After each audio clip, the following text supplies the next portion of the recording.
Welcome to the Inspired Impact Podcast Show. I'm your host, Daniel Rosenstein. Today I have the honor of interviewing Kira Hartley Klinger. Kira, thank you so much for coming on the show today. I am happy to be back again. Yeah, thank you so much for doing the other show on the business podcast show. It was really great. It was really wonderful. So I'm so happy that you came back and doing a round two of my other podcast, Inspired Impact. No, it was fun. I'm glad to be back. Thank you. So if it's okay with you, can you maybe introduce yourself to the audience so people have some idea of who you are? Yep, sure. I am newly 58. I did not get started in my entrepreneurial journey until I was about 40 years old. I was always kind of a do-it-yourselfer, kind of a side hustler, however I can make money. I was a stay-at-home mom. That was important to me. So when I turned 40, I found myself a single mom after a divorce, and I really needed to figure out how I was going to make ends meet. So I ended up going full time into what started out as a hobby in buying and selling. And the buying and selling journey turned into books, turned into podcasts and guest speaking, and into all kinds of crazy things that I didn't expect. Great. So if you look back at your younger self, what type of person were you? Like, you're kind of growing up, you were shy, were you always entrepreneurial when you were younger? Or did you kind of evolve as you got older? I think I kind of always had it in me a little bit. I guess to some degree I was shy. For the longest time, I had a really hard time speaking in front of people. That also was something that had to change if I was going to make a go at what I was trying to do. I loved to read as a kid. I loved to write as a kid. Yeah, I had lots of friends. I did swim team, things like that. I was pretty well rounded. I always did really well in school, but I was always okay with my solitude time too. It still means a lot to me. I'm okay being by myself sometimes. What was like the first moment in your life where you felt truly inspired to really believe in yourself and to do all the things that you've been doing, with being an entrepreneur and being a mom and everything? I had some nudges along the way. I had a favorite teacher in high school. She was my 12th grade English composition teacher, and she was the first one to really put it out there that she believed in me, I guess, as far as writing. I always kind of had encouragement from my teachers. I always did really well around writing, but she was the one teacher that was really hard to please. And she was the one teacher that most of the students just really did not like. She was very tough.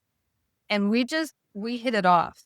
There was this one piece that I wrote, and my mother still complains about it to this day, but I wrote a composition about my parents' walk-in closet. And it talked about the disarray of this walk-in closet, and it just was an observational thing, and of course she was mortified, and I understand that now, but when I was in 12th grade, that'd be fun to write about. So she gave me encouragement. I married very young. I married at 18, was a mother at 18. It's not like it ruined future plans, because in my heart I didn't really want to go to college, and I really did the idea of being a mom. I didn't plan for it to happen then, but it was okay that it did. I still believed in my writing. I still kind of felt like there was something there, and I tried for a long time. I wrote in my 20s. I wrote in my 30s. I wrote before I had a computer. I had a manual typewriter, and I'm still a really heavy typer on the computer. And my husband said, "You're going to break that thing." And it's just, I grew up pounding away on a manual typewriter. So yeah, I had a lot of rejections. I wrote 4 gigantic books. I was lucky to find an agent. I was lucky that I had a lot of reads with prominent editors. But a lot of the things that I didn't think I was going to need are the things that they were asking for. They wanted to know about training or education or composition classes or whatever. They wanted to know, had you published anything before? So I just honestly collected a lot of rejections, and that was hard on the ego. I did end up putting it away for a while, and I didn't really get motivated into proving what I could do for myself until the divorce. That's when I really said, you know what, I can do better than this. Yeah, you mentioned that you did go through a divorce in your life, which, for most people, it's a very tough thing to do. Was there a moment like you ever doubted you can, I don't know what you were going through in your particular situation, but do you ever have like moments you doubted, like you ever get yourself back like on your feet and feel like alive and wholeness, or is it not? You didn't have that like type of feeling. You still always felt really positive. And I honestly, in my marriage, I felt like I was drowning a lot of times. I didn't really feel like I had the ability or the support to express myself, to put myself out there. For me, the divorce was a relief. It was scary because wasn't quite sure how I was going to make a go of things. And it happened before I thought it was going to happen. I thought I was going to make it until all of my kids left the house, went to college. But my last child, she was 14. So there were, things that happened that prompted it to happen sooner. Yeah, I was relieved. The little house that I moved into with my daughter was the first time that I really felt peace and serenity again. That little house did a lot for me. I did a lot of healing there. I did a lot of growing there. I did a lot of crying there. It was a tough journey. I didn't take off right away. I had a lot of years where I really struggled. what did being a single mom at that point teach you about strength? I always wanted to be there for my kids. I always wanted to be in the stands cheering them on. I always wanted to go to their science fair presentations. I made a point of it to always be present, and I didn't want that to change. You know, I was working part-time at the school at the time, just working on the playground. I'd been working there for a while.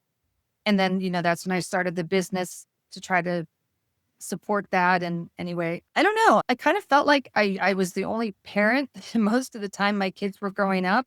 I won't begrudge my ex-husband that he did work quite a bit. It also was not top of his agenda to be actively involved with the kids. So I was already doing things with them and for them by myself. So there wasn't really a big change in that. But, yeah, I needed to make sure that obviously that she was provided for. I didn't want things to really change for her because of the divorce. So I tried very hard to keep things consistent, to keep things the same. She had a horse when I got divorced. There's a long story behind her passion for horses. I had a passion for horses when I was a kid. So her horse was being boarded at the time of the divorce. And so one of the things I wanted to do for her was make sure that she could bring the horse home. I figured that having her horse at home might help ease the part of the divorce because it was so stressful for her. Y- Going into a divorce, I really think that parents have this misconception that because the children are older, that they're going to be somehow better going through a divorce, that they're going to somehow be better equipped to handle it. And it's just not true. And I can look back at some of the things that my kids had to go through because of the divorce, and I'm extremely sad and sorry for that, you know. But yeah, I just look back and say, you know what? I really tried to do the best that I could, and I tried to make it as much of a positive experience for her as I could. No. If you were, if you had the ability to speak to women that are going through a divorce now, like what advice, now that you've been through that whole ordeal, like what advice to give to other women that are going through a divorce right now? Quite honestly, I think the biggest piece of advice that I have to offer, if there are children involved, is to do whatever you can to be as much of a friend to your ex as you can for the sake of the kids. I was not lucky enough to be in that situation. It has been 16 years, and my ex and I have never spoken. There was a lot of hard feelings from the divorce, and that transferred over to the kids. It's really tempting when you're angry at the other person to want to say things to the child to make the child love you more than the other person. And you have to really hold back the urge, to put down the other parent because it is hard on the kids. It really does not matter how old they are. And that is something that I wish could have been different about my divorce. I wish that it could have been more amicable between me and my ex-husband for the sake of the children. Other than that, if it is not that type of situation, if it is the type of situation that I'm talking about, try to be the bigger parent. Even if the other parent is throwing eggs at you behind your back, try to be the bigger parent and try to be supportive of that parent in front of the children. It is something that you will regret down the road. I'm very sad about how some things went down. Now that you also mentioned that you did get remarried, I'm sorry you had to go through all that. It must have been really tough. Now that you are remarried, though, how do you know that your new husband was somebody different? And that was hard. That was really hard.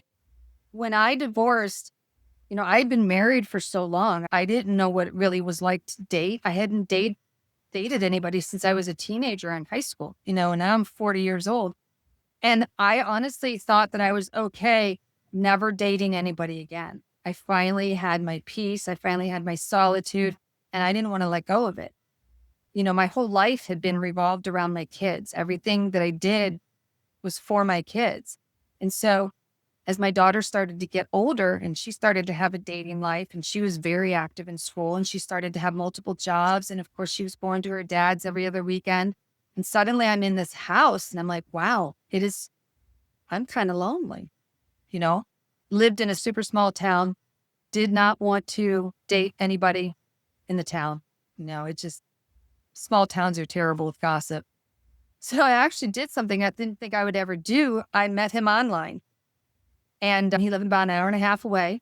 It was safe. You could just talk back and forth without committing and whatnot. And I did decide to go on that first date. And this was probably a year after my divorce.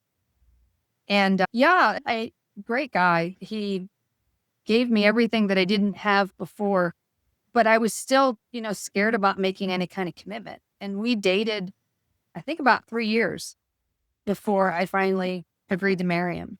He was in a bigger hurry than I was. So joke about how he would take me to the mall and try to inch me into a jewelry store and how I'd rush him right back through the door going back to the car. I didn't want anything to do with it. But yeah, it got time to where my daughter was going to leave for college. And yeah, I had to make a choice. I didn't want to be alone. And quite honestly, I knew at that point that I wanted him in my life. And so I had to make the decision to either decide to continue being alone and hope that he continued to want to do this long distance relationship because we were about an hour and a half apart, or that we were going to buy a house together somewhere and start a new life and, move away from the sanctuary that was my little home, And that was really hard. That was a big, fat, huge leap of faith. And now we've been married, it'll be 14 years this year.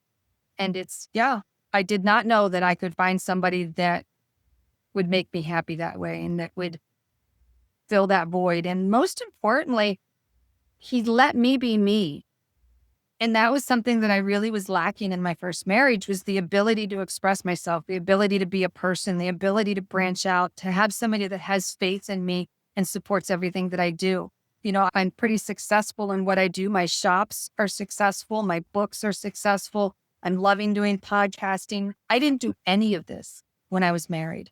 I dabbled with the writing, but I just didn't really have the confidence. I didn't feel like somebody was backing me up. Yeah, I really credit my new husband with letting me grow. I'm happy for you that you found love again. I know it's very important for everybody to have that in their life. So now that, you're in this new relationship, how do you define success in relationships now? One of the best things that I love about our marriage, we share 8 grandchildren.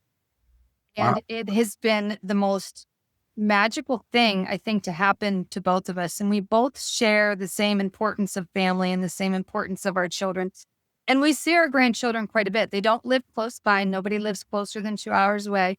But we grab them any chance that we get, and we have this great 5-acre hobby farm. We've been renovating this house together since we bought it 12 years ago. The kids come for camp for a week every summer, and it's everything. So to me, yeah, success was finding my voice, finding my person, growing a business, writing my books together. When we came together, we both were strapped down with past divorce debt, but now we're debt free. We worked hard to get to this point. We're still working on our house. In a couple years, he'll be retired. But it's nice that we can do this journey together without the stress of money. We're not rich, but neither one of us really cared about being rich. But we can do the things that we want to do. And we can have the grandkids over whenever we want, and we talk about going to their games and whatnot when he retires and we have more free time. But we just, we have this just really great friendship, and we have the same thing matters to both of us. And that's nice. It's nice to be on the same page. Yesterday was Valentine's Day, which, is the day about love and stuff. What is your life lesson about what did you learn about love throughout your whole life? Has it changed about your view about love, or has it always been the same?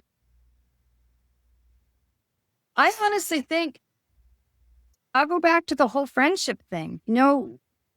Underneath it all, even when we get mad or bicker or argue, whatever, because we're still friends, because we genuinely like each other. You have to like each other in order to love each other. You have to like the person. And I really think that was lacking in my first marriage. I just don't think we liked who the other person was. And, it was easy at the end of the divorce to say, oh, it was your fault. Oh, it was your fault. But I just don't, now that I have that connection, I can appreciate what was missing the first time around, and, we're not big on going out. He always asks me, well, what do you want to do for your birthday? And I'm just like, it's just another day. But, we'll go on little mini dates or do this or do that. He has a motorcycle. And so it's fun sometimes to get on the motorcycle and just go cruising. But yeah, yesterday we went to see a movie, and, we're out here in rural nowhere. So most of the time when we go to the movies, there's like nobody in there. And our choices were, this is their idea of being romantic. We could go see Wuthering Heights, or we could go see Dracula. He is definitely more a Dracula person, because they're both love stories in a really weird way. So I'll go wherever you want to go. And I read Wuthering Heights, decades ago. And so as soon as I saw that it was out, I'm like, oh, we got to go to Wuthering Heights. And he's all right. He said, I'll go. So we walk in, and the only two people in there are two women. That's it. And we walk past him, and they're kind of looking at him. I'm like, yeah, he's a really good sport. And they're like, yes, he is. And they're giving him a thumbs up and everything because he was willing to go to this chick flick. He's a good guy. And yeah, he was 100% okay with going to see this movie that a lot of men would have said, no, we're going to Dracula. It sounds like an interesting Valentine's Day date. Yeah, and then afterwards we went to Harbor Freight. I don't know if you know what Harbor Freight is, if you have them down there. It's basically like a discount tool center. And, we've been renovating this house, and we're currently working on a front door project. We have to replace the front door. And so we needed clamps of all things. And I'm like, we should go to Harbor Freight to get clamps. It's one of those things where you go there for tools that you probably are not going to use more than a few times, because you get a better price on them. But, anyway. So, yeah, so afterwards we went to Harbor Freight. It's my kind of day because we do everything together, including work on this house. That's wonderful. So you mentioned, you're a very busy person. So I was curious to know, how do you keep your marriage strong when you're juggling so much chaos? You said your auctions that you're very involved in, the grandkids, and your business, and you're speaking. You're juggling a lot of things. How do you keep your marriage really strong? What's the secret? And quite honestly, this is again where I found the perfect companion. In my books, his name is Helper. Everybody in my books has a code name, and in my books, his name is Helper. And it's because that's what he is. If he can, he's still working the full-time job, but if he can go with me, he does go with me. And it's not even begrudgingly. He's happy to go with me. He goes with me to auctions. And when I buy things, he takes them to the car for me, and when I go to speaking gigs and I have to take my shop with me and my books with me, he unloads the car and then loads it back up when I'm done. I go to these quilting guilds that's full of women And he will sit amongst the crowd and, he's fine with that. He is so 100% fine being in my world. And I credit him for being, getting us through my busy life, because he's willing and happy about being a part of it. And there's not a lot of people out there that would tag along and just be that person for their person, and I can't honestly say that I get many opportunities to do that back for him, because quite frankly, my busy life consumes the lion's share of our day. Now I do try to work during his work day. We get up at 4:30 in the morning. So he's out the door by 5 a.m. I'm at the computer as soon as he goes out the door. He comes home at 3:30, and I do try to close up shop before he comes home so that we can work on projects together, so that we can do whatever. But quite honestly, he's the type of person that you can sit. Sometimes we'll sit in the front room and sometimes the TV will be on. Sometimes we'll both be reading. We might not say a word for 2 hours, but without each other in that space, we've said, wow, it's so quiet without you, even though it's quiet with me too. It's just that comfortable presence of each other. And I've not had that before. My grandkids adore him, and his grandkids, I get along great with them. They all were born since we've been together. So while they understand that we're not the original couple, they recognize us as this step grandparent. And, we're just as much blood as everybody else in the family. So it's a really nice unit. Yeah, it's worked out really well. That's wonderful. I'm so happy for you. Thank you. Was there ever a time though, like things were rough financially where you thought you may not make it because, it was just tough?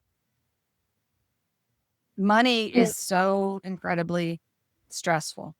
And I think having money, I think it can be that way too. But definitely the lack of money is so stressful. And I was broke from the time I was 18 until we didn't pay off our house. We paid off our house, I think, 2 years ago.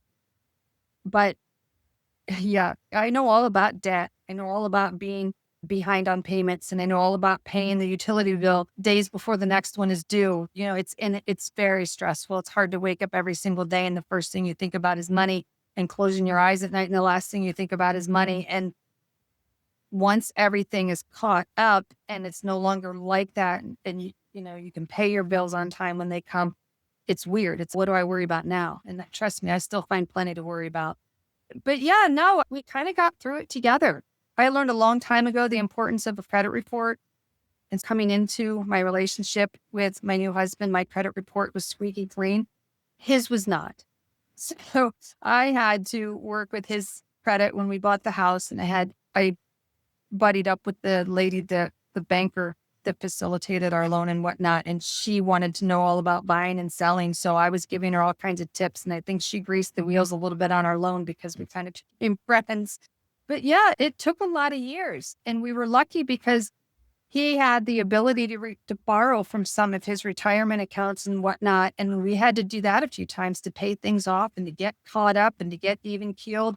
So now we're in this position where we don't owe that money, but we're trying to rebuild the savings again before he retires, in his retirements and things like that. But 100%, money can be stressful. Money can cause fights. It caused a lot of fights in my first marriage. This marriage was a little bit different because he cared less about money than he still does. He doesn't care if we're flat broke. He'll buy it anyways. That's just money. You know what? I was broke for so long that no, don't do that. I don't want to go into debt. Yeah. It helps that he's not as stressed out about money as I can get, because it's one of those situations where I think we balance each other out. So Matt's like, what kept you going? Being that, you had some financial hardships, and as you said, I think most people struggle with money, including myself. Yeah. How did you keep being like optimistic and, really have some type of faith that even though when things financially went great, that you guys optimistic to see the next day? Or do you feel like, did you have an optimistic attitude that one day things will get better, or from all like the things you were doing between the Etsy stuff and the buying, selling, and your public speaking and your books? I think you have to stay optimistic, and you have to have grit for sure. Determination, putting one foot in front of the other. I think there's a few things that have really helped me in my journey. And you mentioned having faith. And literally, faith is huge. Yeah, faith is a big deal. I've spent many times on my knees, upset and worried and fearful. And, the only words coming out of my mouth, help me, please just help me. And quite honestly, I've been involved in one way or another in missions for as long as I can remember. You don't have to have money to make a difference for somebody else. Sometimes all you need is your time.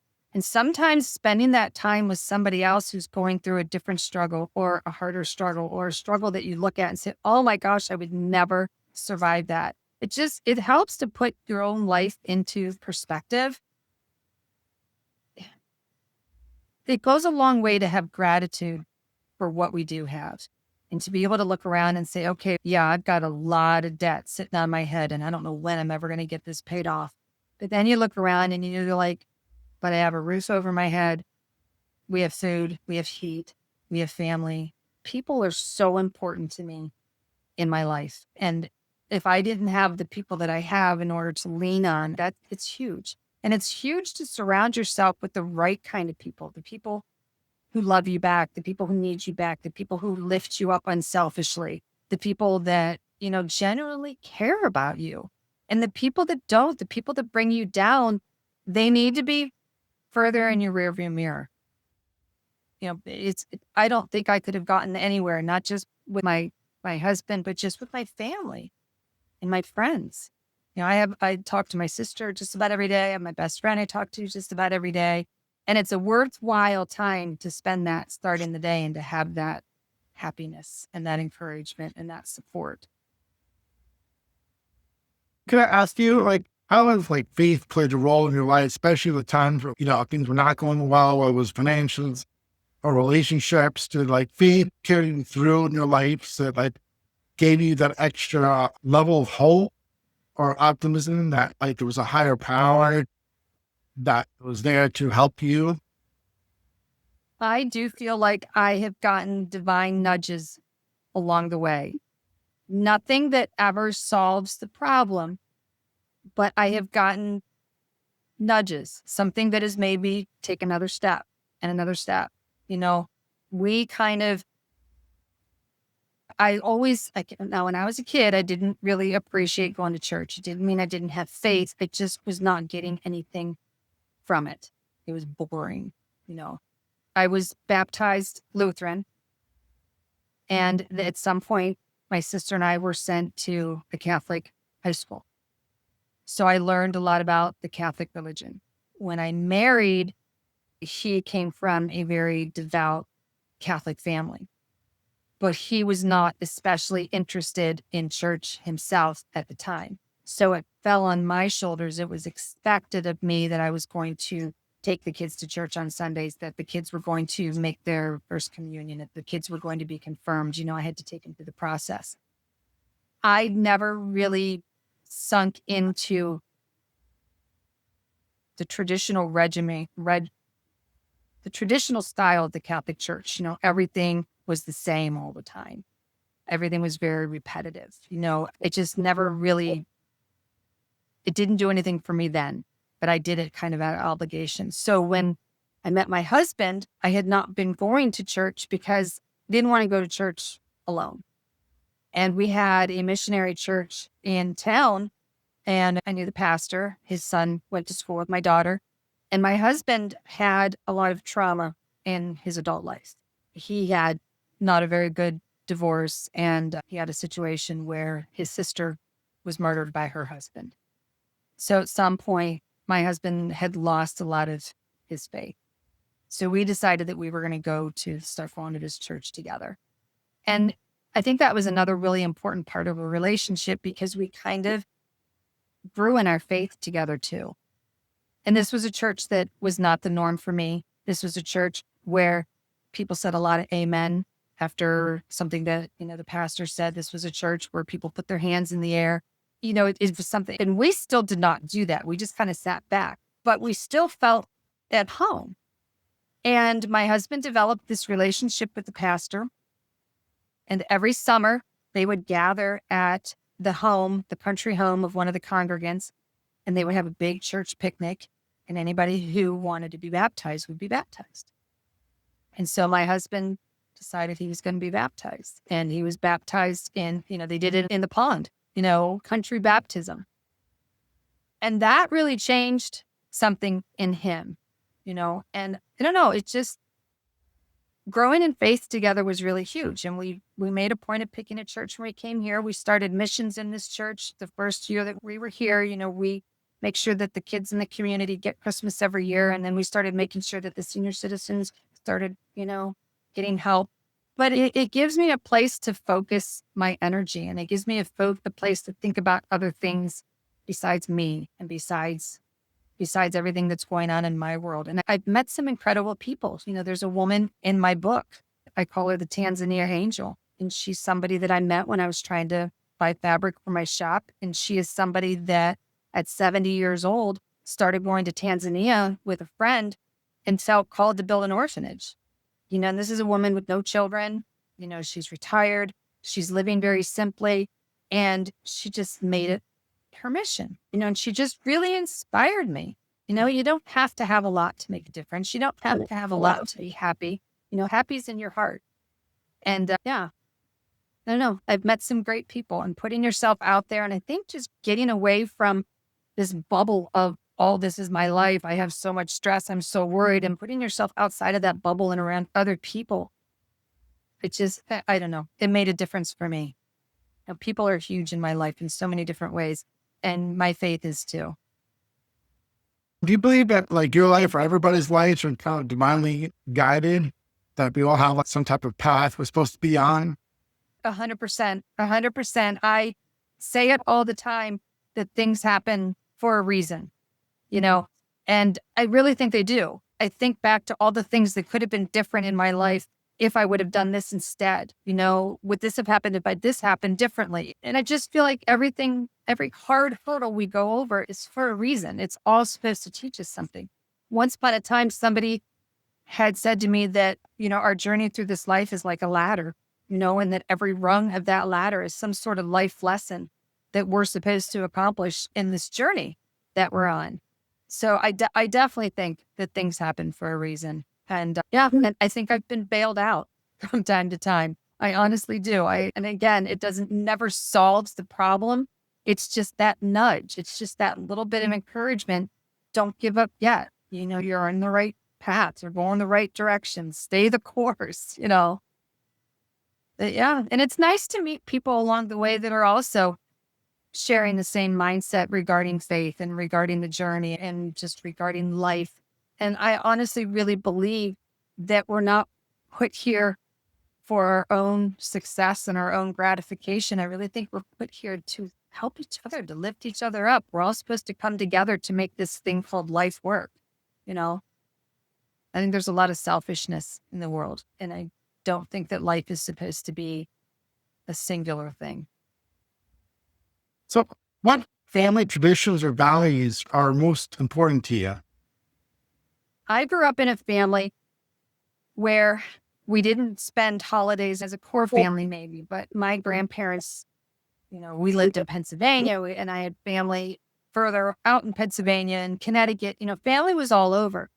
So, we might see Christmas every year together, but it was never on Christmas Day. So it just, I don't know. It was just the togetherness. I remember my mom and dad bought an inn in Maine. Everybody thought they were crazy. They quit their professional jobs in their 40s and moved from Ohio to Maine and bought this inn.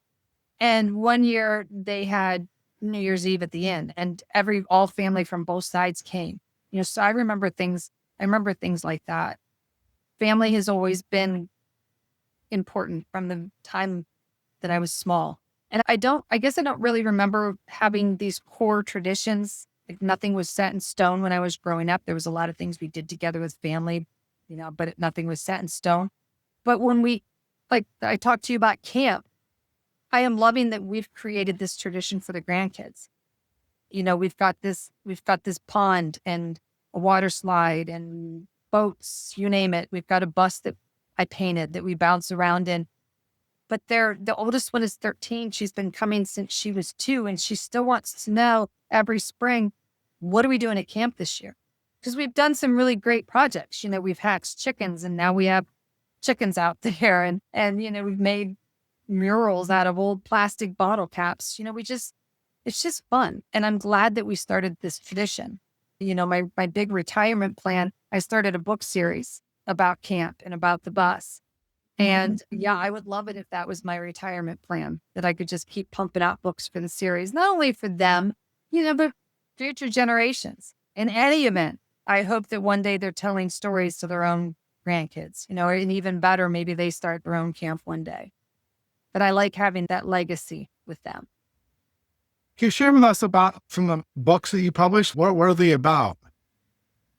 The books, the first two that I published kind of happened unexpectedly. I opened my one shop on eBay, and then that turned into a second shop on Etsy. Etsy, the only thing I sell are vintage fabric and vintage textiles and things like that. I have always been a storyteller. So even though I wasn't writing at the time, I was still putting little narratives on my page listings about, where I found the fabric. Again, it goes back to the people, because the people in our life are fascinating. If we just take a moment to look at what somebody else's life is like. And so I would tell stories about who owned the fabric before me, or maybe something about their estate, their property, their farm, or maybe something funny about the auctioneers. There was always something to write about after I'd get back from the sale. And so I started to get encouragement from my customers to put them into full-length stories for a book. So that's how the first Fabric Wars came about. And then there was a second Fabric Wars. And now I'm working on the third one. And then the Arlo book, that just came about because I had some pressure on me from my mom to write some kids' books. And my friend, who's an illustrator, wanted to illustrate children's books. So it just started. So that one just came out, I think, about 6 months ago. We're hoping to have the next one out in the next couple months here. Now that I have more or less cracked the code on writing books, nowadays, anybody can write a book. You don't have to worry about the traditional publisher. You don't have to worry about having an agent. You should be pretty polished at editing. And if you're not, you should hire somebody to do that. And there are things that you have to understand about formatting and whatnot in order to be able to print the books. But yeah, now that I, for myself, have cracked the code, I just wrote a book for my dad. And, my dad's been going through cancer the last year and a half. And he has this, man's best friend relationship with his dog. And yeah, I wrote a story about my dad and his dog. So I just published that one just, a month ago. But yeah, it's just fun. It's like, why not? That's wonderful. And you also do speaking. Like, what do you do speak about? So when I published the books, I knew that one thing about publishing your own books is that you're on the hook for the marketing, and you are regardless. Even if you have a traditional publisher, you still need to do your marketing, your promoting, your advertising. Nobody's better at it than yourself as far as reaching the people. So I published these books, and it's kind of a niche market. It's okay, who's going to really care about buying and selling, especially if I talk a lot about fabric? It's just, it's this little tiny market. So I started thinking, where can I go to take my books to the people? In the Midwest, I'm sure they are all over, but we have quilting guilds where mostly women and a few men get together every month and they quilt. It's their passion. And most of them have a mission. They quilt for breast cancer, or they quilt for, homeless kids, or they have somebody that these quilts are going to. And so they quilt all year round for their missions. So I started to reach out to them and send them emails and say, hey, look, I have a fabric shop and I have books and I'd love to come guest speak at your quilting guild. And so that's how that started. And that is where I sell the lion's share of my books, because I can take my books to the people and I can talk about the books and I can read a chapter from the book. I sell a lot of books when I go to a quilting guild meeting. Yeah, I have another one coming up in a few weeks, but I have another thing that I have created. It's called the Grammy Whammy. And it is a product that removes odors from old textiles and from vintage, fragile textiles, whatever.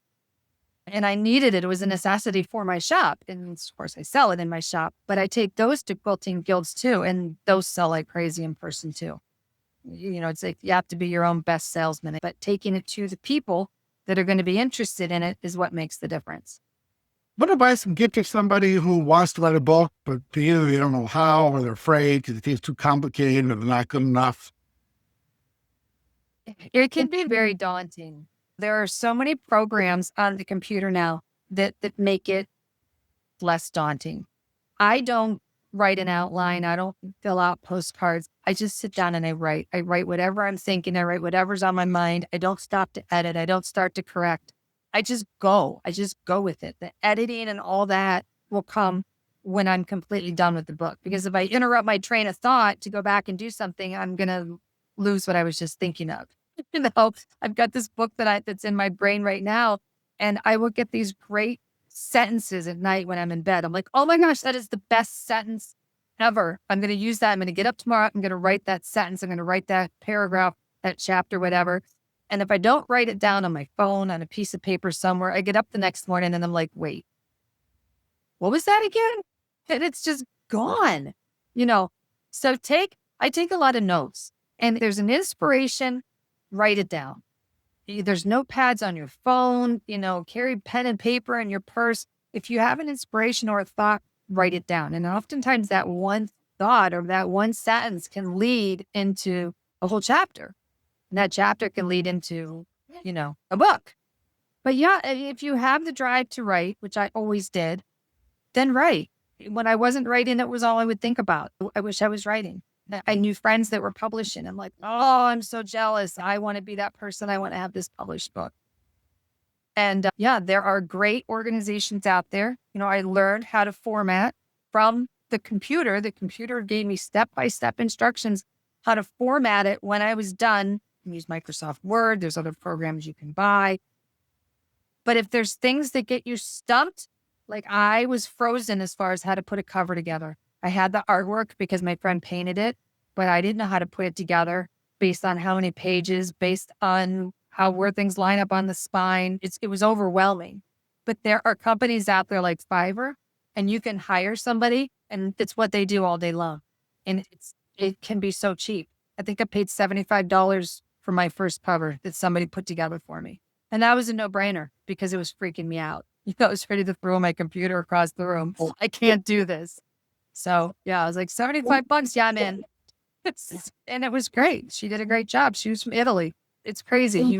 And podcasting is the same way. The internet is so huge. I've met people podcasting from all over the world. I've met people on Fiverr that have helped me with my books from all over the world. The last guy I used was in Pakistan. So. Wow, it's amazing. Small world.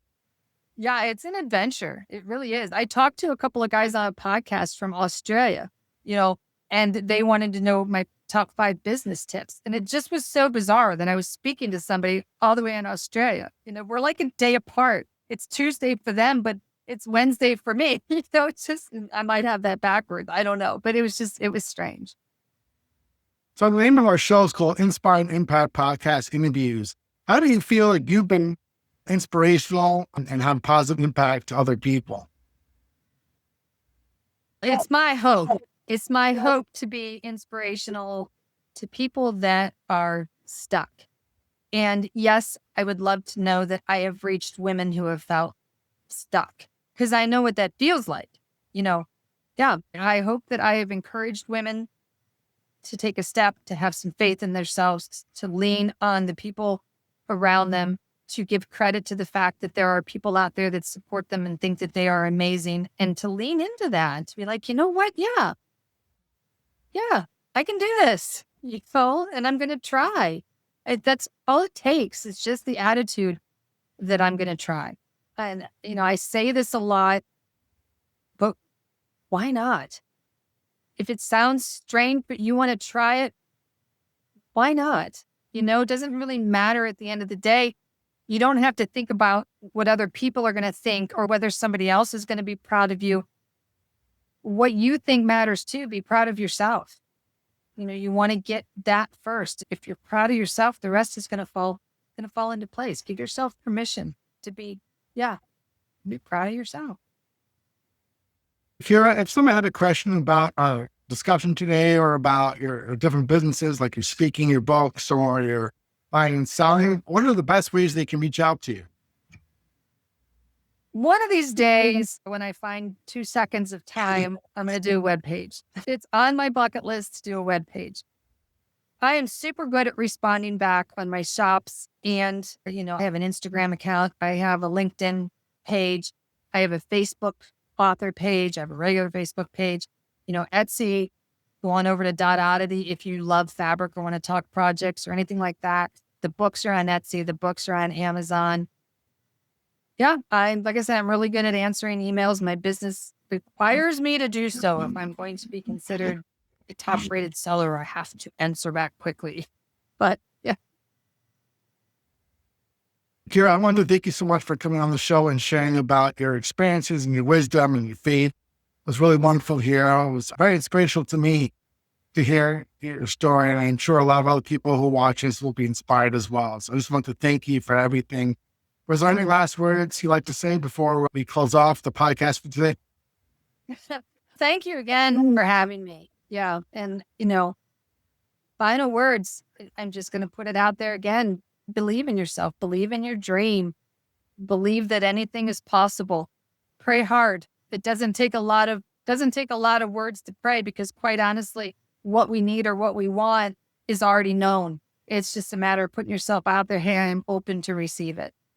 I'm here, I'm open to receiving whatever you can give me a nudge. Kira, thank you so much for everything. I just wanted to wish you the best of luck to you, your businesses, your family, and everything you're doing. It's definitely seem to be on the right foot now. And thank you for, again, sharing all this to our people on our follow our podcast. And I think it would be, it's important to have a positive message. And I think you definitely do that. So thank you again for everything. Oh, I appreciate that. No, yeah, good luck in all your endeavors, because you're believing in yourself right now too. You're putting it out there. Thank you.